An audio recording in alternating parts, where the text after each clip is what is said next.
Gal geriau neturėti vaikų? Turime ne asmeninius poros svarstymus, o apskritai, gal visai žmonijai nereikėtų turėti vaikų.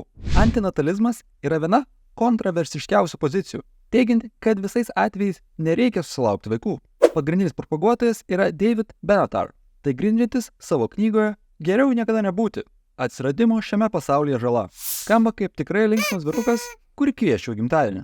David siūlo du pagrindinius argumentus. Pirma, skirtumas tarp skausmo ir malonumo nebuvimo. Skausmo buvimas, kaip pavyzdžiui, kai tave kankina, ar sužinai, jog iširo 6-9 danguje, yra blogai. Malonumo buvimas, kai mėgaujasi kačiukų video ar bendrauji su draugais, yra gerai. Kartu, skausmo nebuvimas yra gerai, net jei niekas šito gėrio nepatiria. Tačiau malonumo nebuvimas nėra blogai. Taigi, jei žmogus X egzistuoja, skausmo buvimas yra blogai. Malonumo buvimas yra gerai. Tačiau jei žmogus X niekada neegzistavo, skausmo nebuvimas yra gerai, o malonumo nebuvimas yra nieko tokio.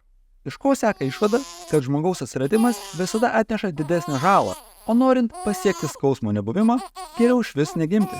Antrasis argumentas. Žmonės iš tiesų klysta, gerai vertindami savo gyvenimą. Ir net iš pažiūros geriausi gyvenimai yra blogi. Tai yra greičiau pačios žmogaus psichikos klaidinimas, nei konkretus gyvenimo vertinimas. Žmonės linkę pagražinti prisiminimus. Plus, didžioji dalis mano, kad jiems sekasi geriau nei vidutiniam žmogui, kas tiesiog logiškai neįmanoma. Galbūt ir įmanomas gyvenimas išvengiant didžiosios dalies skausmo, bet tikimybė tikrai maža. Taigi labiau tikėtina, kad vaikui nepasiseks. Ar tu jau tapai pilnai įtikintas neturėti vaikų? Už klausimą ačiū Linui ir jei turit kitų įdomių temų, parašykit komentaruose.